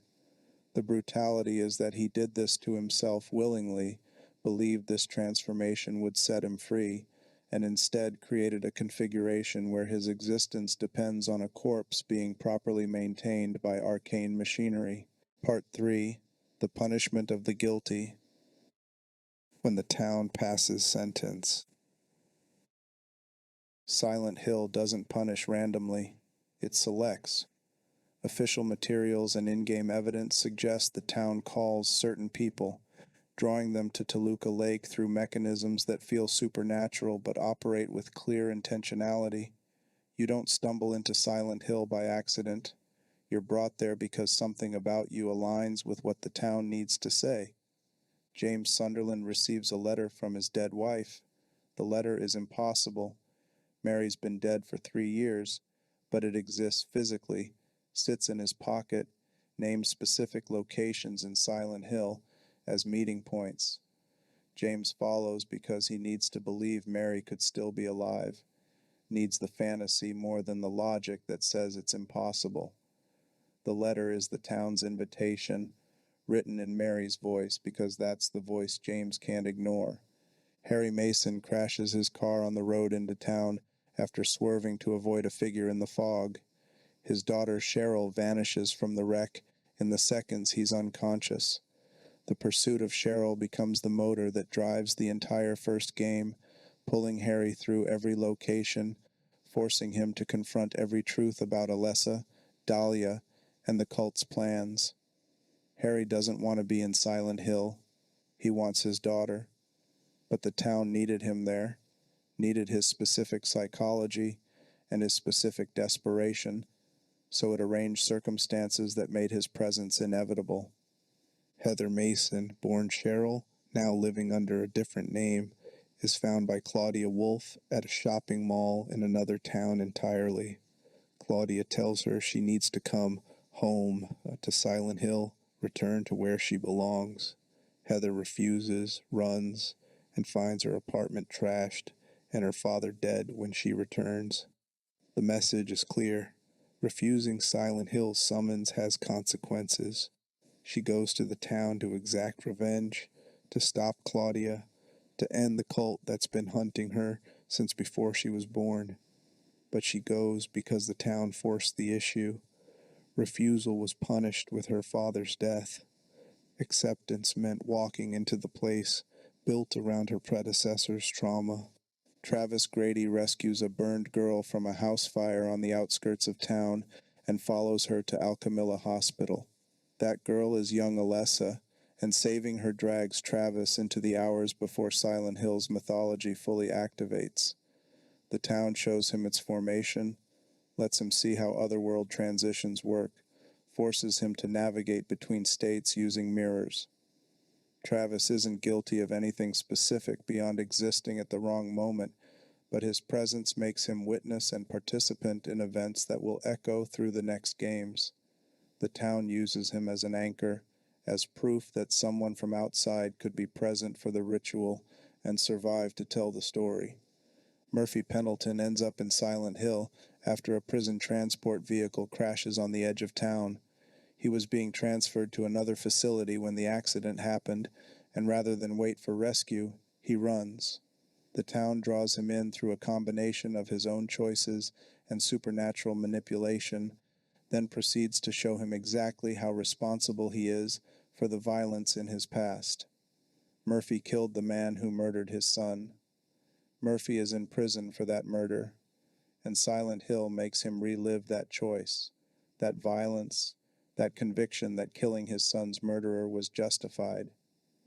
The pattern across all these summonings, the town identifies people carrying specific guilts, griefs, or unresolved traumas, and creates circumstances that make their arrival inevitable.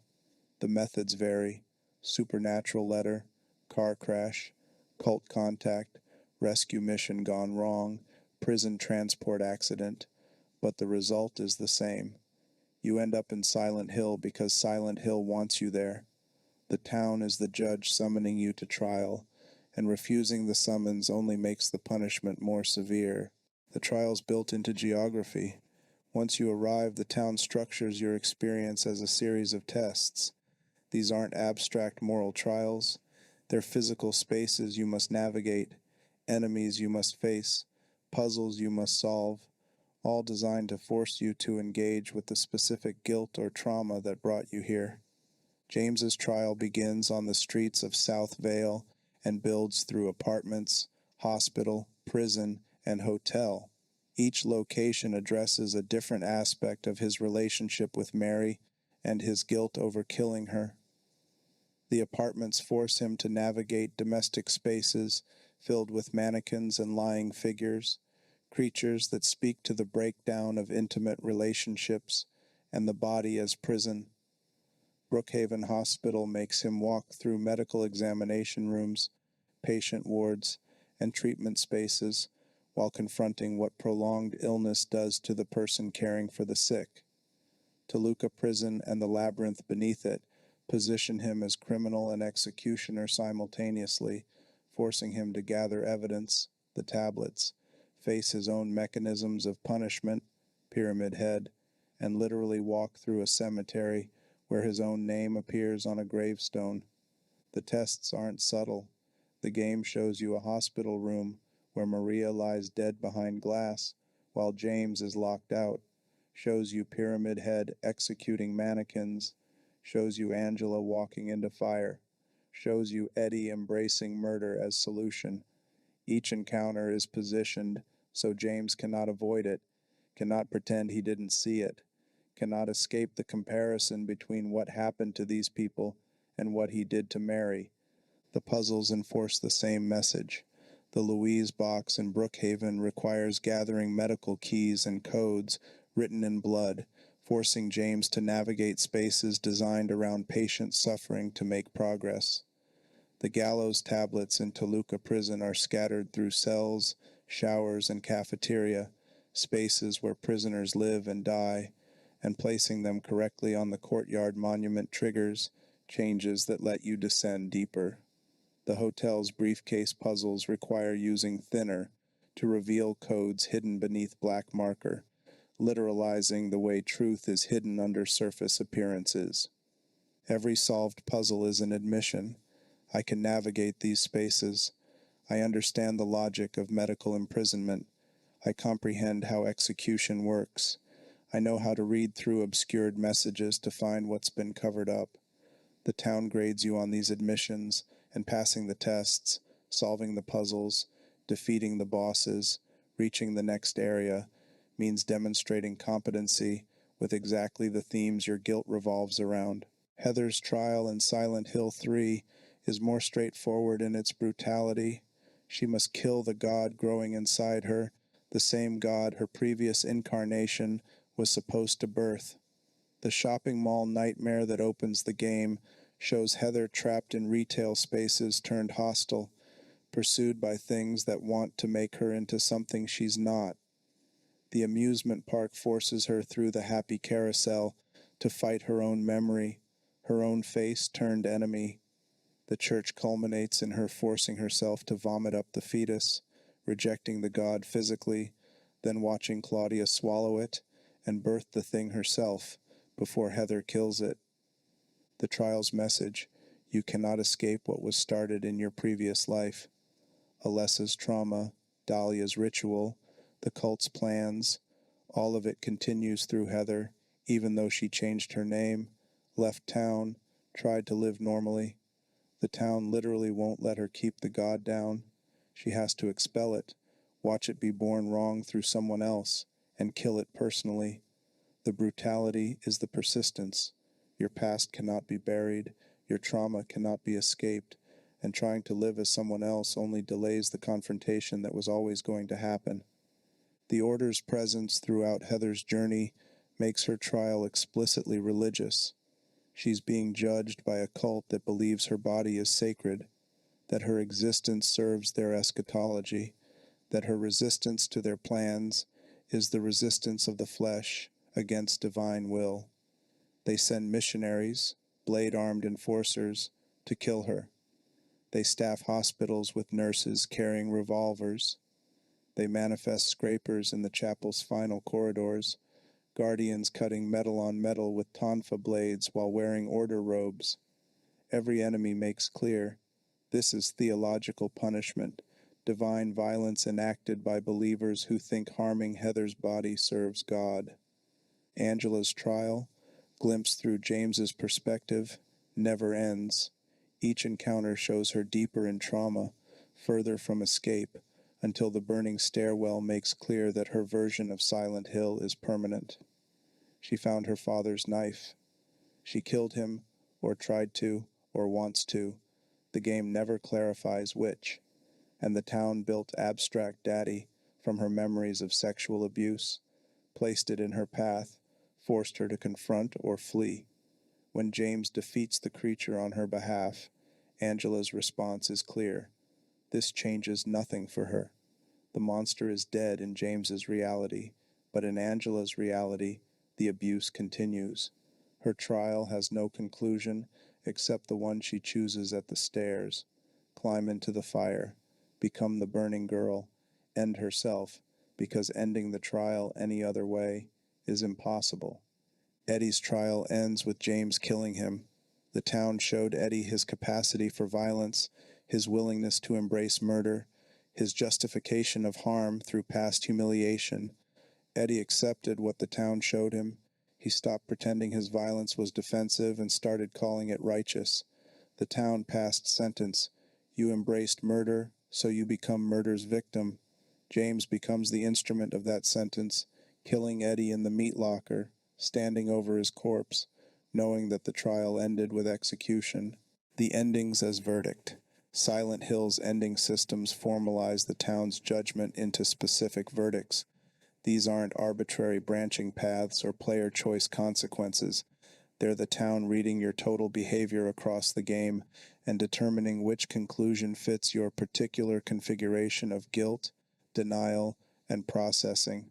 Silent Hill 2's 5 main endings cover the spectrum of James's possible psychological states after confronting what he did to Mary. Leave suggests James has processed his guilt sufficiently to move forward with life. He leaves Silent Hill with Laura, accepting responsibility and choosing survival.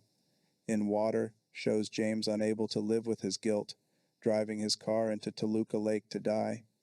Maria reveals James replacing Mary with the fantasy version, learning nothing, choosing denial over acceptance. Rebirth has James believing he can resurrect Mary through occult ritual, demonstrating both acceptance of her death and psychotic refusal to accept its finality. Dog is the joke ending where a dog reveals it controlled everything, breaking tension through absurdity. The game determines which ending you receive based on dozens of tracked behaviors, how often you check Mary's photo, how much time you spend with Maria, whether you maintain your health or deliberately take damage, whether you examine the knife Angela offers, whether you read the entire patient's diary on Brookhaven's roof, whether you listen to the full conversation track in certain rooms. None of these actions are flagged as important. The game never tells you it's tracking them. You play intuitively, and the town records your intuitions as evidence of your psychological state. This is judgment without jury, the town as automated arbiter, reading behavioral data and determining verdict based on aggregate patterns. You cannot argue with this judgment. You cannot present contrary evidence. The ending you receive is the ending your playthrough pattern earned, and the only way to see different endings is to play again with different habits, which means either consciously gaming the system once you know how it works, or allowing your own psychological state to shift between playthroughs and seeing if that shift is measurable in changed player behavior. The in-water ending is the most brutal because it presents as both psychologically accurate and mechanically fair. If you play James as someone who cannot move past Mary's death, checking her photo obsessively, listening to every audio track about loss, deliberately taking damage, ignoring Maria, the game concludes you're embodying a suicidal character and delivers the suicide ending. The car sinks into Toluca Lake.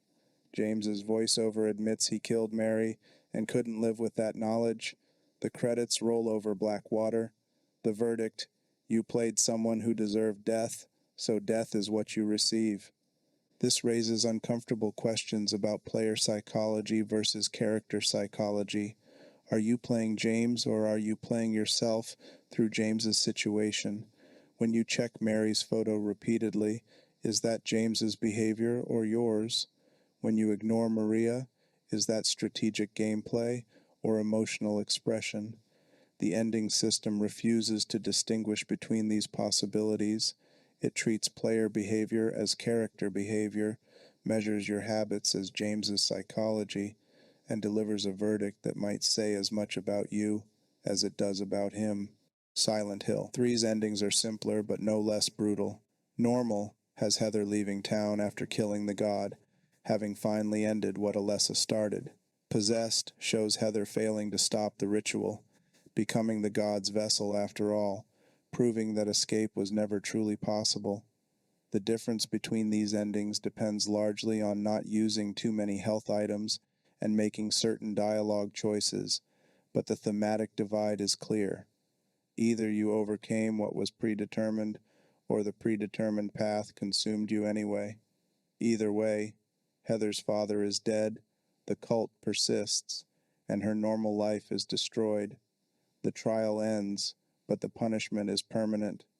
The UFO ending that appears across multiple games mocks the judgment system itself. Aliens appear, take the main character away, reveal the entire story was them all along. These endings are unlockable rewards for completing the game, not serious narrative conclusions, but their inclusion serves a function. They acknowledge that the town's judgment is a game mechanic, that the trial is a designed system, that the punishment is authored rather than inevitable. The UFO ending is the series laughing at itself while also providing players with a release valve. You endured the psychological brutality, so here's a silly conclusion that reminds you this was fiction all along. But even the joke endings don't fully undo the judgment. You still had to play through the trial. You still experienced the accusatory architecture and the metaphorical monsters. You still watched Angela walk into fire and Eddie embrace murder. You still fought Pyramid Head and solved the Louise box and navigated the labyrinth. The UFO ending gives you permission to laugh, but it doesn't erase the work the game did, showing you specific truths about guilt and memory and the human capacity for harm. The judgment stands. The verdict was delivered. The aliens are just an intermission before you start a new playthrough and face trial again. When punishment exceeds crime, some Silent Hill characters are punished beyond what their actions warrant, and this is where the series becomes most philosophically troubling. The town doesn't just punish the guilty, it punishes everyone it touches, measuring out agony with precision that doesn't always map to desert. Harry Mason did nothing wrong. He is an ordinary father pursuing his lost daughter through a nightmare town. The guilt the town eventually reveals, that Cheryl was never really his daughter, that his memories of her infancy might be implanted, that his entire life as a father might be built on a confusion between Alessa and Cheryl, isn't something he chose. He loved a girl. He tried to find her. And the town punished him for that love by showing him it was built on a lie, by forcing him to watch Cheryl/Aless emerge and burn, by making him survive when everyone he tried to save died. The Good and Good Plus endings let Harry save baby Heather from the flames and raise her. But the town still took everything else. His normal life ended the moment his car crashed. His understanding of reality broke in Midwitch's halls and never fully repaired. He lived 17 more years, raised Heather in hiding, and died to Claudia's agents when the cult finally found them. The town's punishment followed him until death, even though his only crime was being present when Dahlia's ritual activated. Angela's punishment is even more excessive. She was sexually abused by her father. She killed him, or tried to. She came to Silent Hill searching for her mother, hoping for protection or acknowledgement or something that never arrives. And the town shows her abstract daddy, shows her a version of her trauma that she has to face or flee, shows her that escape is impossible. The burning stairwell is her sentence, and her crime was surviving abuse long enough to try to fight back. She walks into the fire not because she chose death, but because the town made clear there was no alternative. Silent Hill doesn't ask if Angela deserved this. It doesn't weigh her killing her father against his abuse. It simply processes her presence as someone carrying profound guilt and trauma, builds a personalized hell from those materials, and lets her walk into flames when that hell becomes unbearable. The punishment isn't proportional, it's absolute. You carry pain, so the town gives you more pain until you break.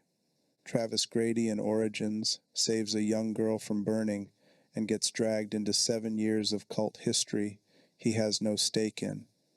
His family has connections to the Order, but Travis himself is just a trucker who happened to be driving past when a house caught fire. The town rewards his heroism by forcing him to navigate between normal space and otherworld, by making him witness Alessa's suffering, by positioning him as someone who enabled the future games by saving the girl who would become the conduit for the god. He did a good thing. The town punished him for it by making him part of something much larger and darker than he could have anticipated. Murphy Pendleton killed his son's murderer. This is the guilt that brought him to Silent Hill, but the game reveals that Murphy's son's murderer was already scheduled for execution. Murphy didn't need to kill him.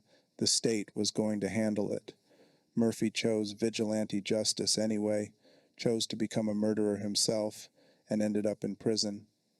Then Silent Hill drags him through Overlook Penitentiary and the surrounding areas, showing him other inmates who made similar choices, forcing him to confront whether his violence was justice or just revenge dressed in righteous language.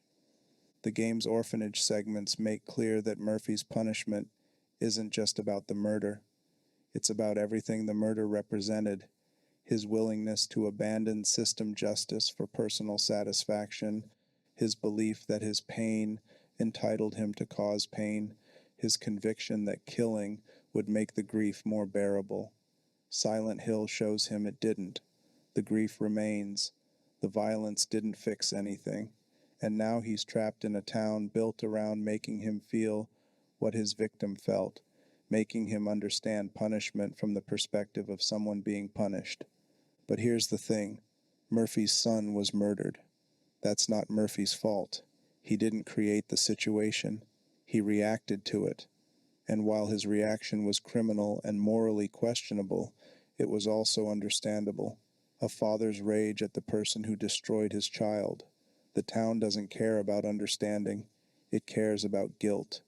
Murphy feels guilty even though his vigilante act was triggered by trauma. Silent Hill reads that guilt and builds around it, punishing Murphy for his response to victimization as thoroughly as it would punish someone who caused harm without provocation. This is where Silent Hill's judgment becomes most troubling. It doesn't distinguish between guilt that stems from cruelty and guilt that stems from trauma response. It sees pain and amplifies pain, sees guilt and reflects it back, magnified, regardless of whether that guilt is fairly carried or disproportionately internalized. The town is not a just arbiter. It's a mirror that shows everything that's wrong without consideration for how things got wrong. James killed Mary. That is a fact. But Mary was dying slowly, suffering extensively, and asked him to end it, depending on which interpretation of the game you accept. The mercy-killing reading doesn't excuse the murder legally, but it complicates the moral weight. James feels guilty about ending Mary's suffering. The town punishes him for that guilt, but it also punishes him for all the resentment he felt during her illness, all the moments he wanted her dead, all the times he saw her as burden rather than person. It collapses justified mercy and cruel impatience into the same punishment regime, refusing to separate the complex motives that led to one act. The result is a judgment system that treats all guilt as equivalent. You feel guilty, you suffer. The source of that guilt, trauma, crime, accident, justified response, matters less than its presence. You brought shame to Silent Hill. The town will show you shame until you break, or process, or die. The brutality isn't that the guilty are punished. The brutality is that everyone who enters Silent Hill is treated as guilty, and the punishment comes regardless of whether the guilt is fairly carried. The weight of witnessing. The final layer of Silent Hill's punitive brutality is what it does to witnesses. You, the player, are forced to watch these trials unfold. You guide the characters through their tests. You make the choices that determine their endings. You read the documents, fight the monsters, solve the puzzles that spell out exactly what each person did to deserve this place. And the game does not let you look away. When Pyramid Head executes mannequins in room 307, James hides in the closet. He watches through the slats. The game gives you the angle James has, partial view, distorted by the closet door's gaps, unable to see everything but seeing enough. You cannot leave the closet during this scene. You cannot skip it. You must watch what James watches. Make yourself witness to violence that serves no gameplay purpose except to implant the image in your mind. When Angela walks into fire on the burning stairs, the game holds on that moment. You see her climb. You hear the metal and flame. You cannot follow. You cannot save her. You can only watch her choose death because the alternative was worse. The game makes you complicit in her decision by positioning you as the person who could have prevented it but didn't, even though the game's mechanics give you no tools to intervene. When Eddie dies in the meat locker, you stand over his body and hear James question his own sanity. The camera lingers on Eddie's corpse. The cold breath fog persists in the frozen air. You have to physically turn James away from the body and walk him to the exit. The game makes you spend time with what you did, makes you acknowledge the corpse, makes you feel the weight of ending someone even when that someone was trying to kill you first. This enforced witnessing is the player-facing version of Silent Hill's brutality. You cannot play this game casually. You cannot treat it as simple mechanical challenge. The narrative keeps inserting scenes that have no gameplay function except to make you watch suffering you cannot prevent. You become witness to trials you didn't impose, but also cannot stop. Your role is to guide the protagonists through their punishment while watching everyone around them be punished too. The meta layer is uncomfortable. You paid money to experience this. You chose to play a game that would show you Angela walking into fire, that would make you fight a god born from a teenager vomiting up a forced-fed fetus, that would position you in a closet watching Pyramid Head assault feminine forms built from legs. You selected suffering as entertainment. The game knows this. Some endings even acknowledge it. The dog and UFO conclusions breaking the fourth wall to say, yes, this was all constructed. You knew it was constructed, and you played anyway. But the games never mock you for playing. They don't shame you for choosing to experience this brutality vicariously. Instead, they seem to take the position that witnessing matters, that seeing these scenarios play out creates a kind of understanding that can't be achieved through description alone. You need to watch Angela's burning stares to understand how trauma loops. You need to fight abstract daddy to comprehend how abuse embeds itself in physical space. You need to solve the Louise box to grasp how medical systems turn bodies into problems to be managed. The games make you work for this understanding. They don't deliver it through cutscenes and exposition. They build it into the mechanical act of playing. You must navigate these spaces, must fight these enemies, must engage with these systems to progress. The witnessing isn't passive, it's active, embodied, demanding. You push the buttons that make James step forward. You solve the puzzles that open the doors. You choose whether to check Mary's photo one more time or let it sit in the inventory untouched. And through this active witnessing, the game suggests you become complicit in the judgment. Not because you're guilty of anything in your actual life, but because you're participating in the town's logic, following its rules, accepting its premises. You agreed to be here. You agreed to let Silent Hill show you what it shows. You agreed to guide these characters through their trials, even though you knew the trials were designed to break them.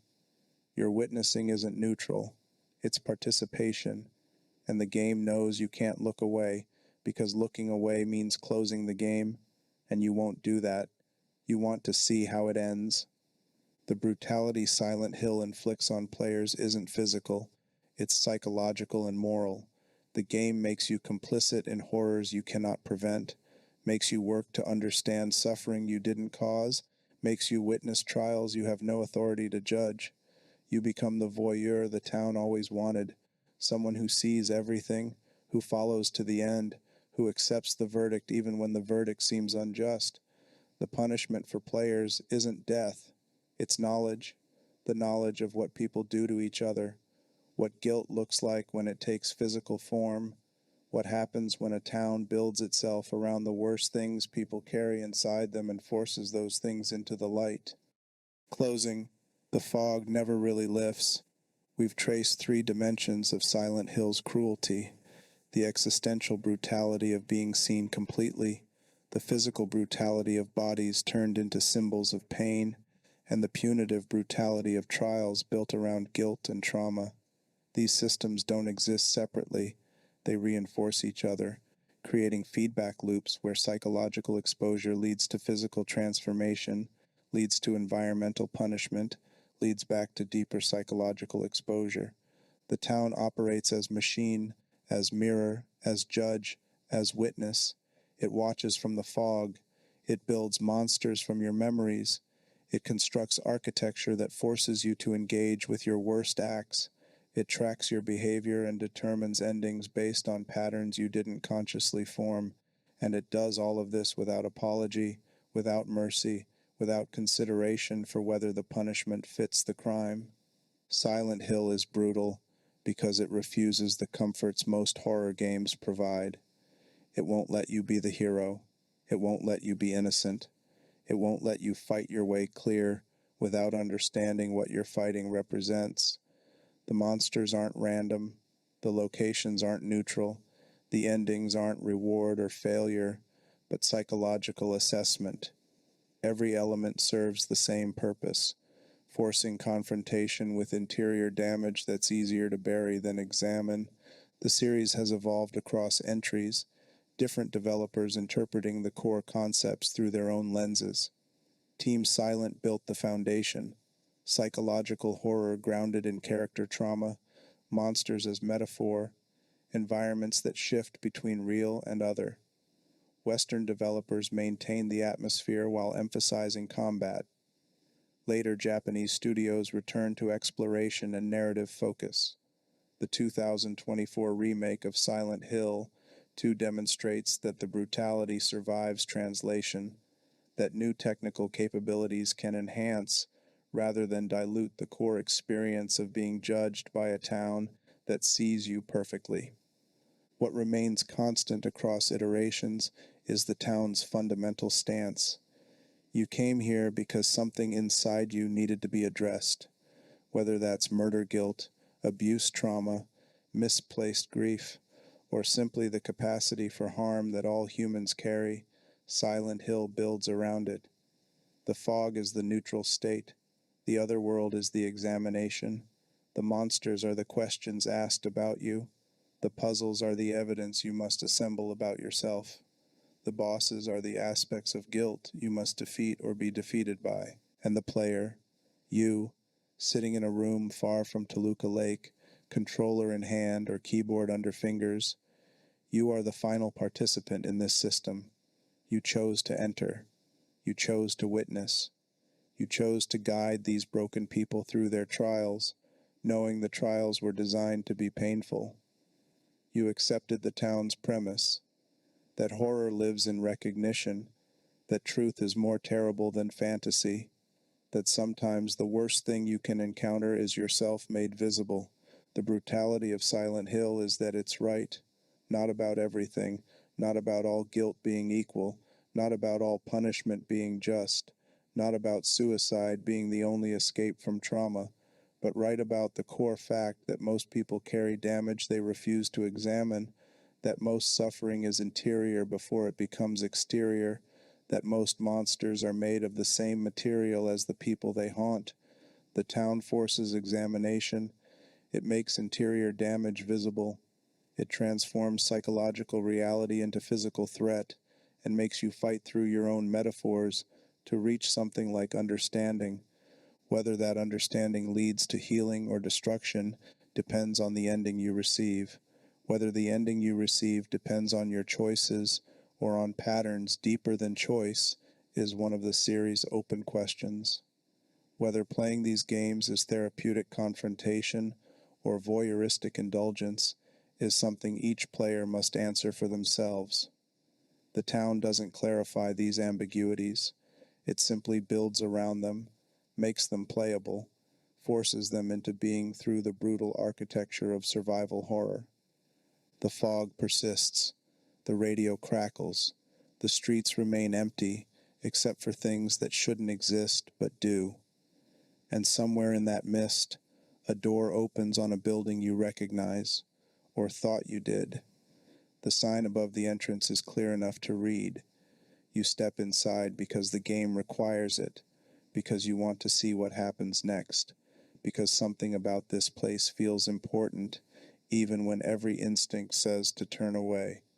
The town has been waiting for you. It knows why you came.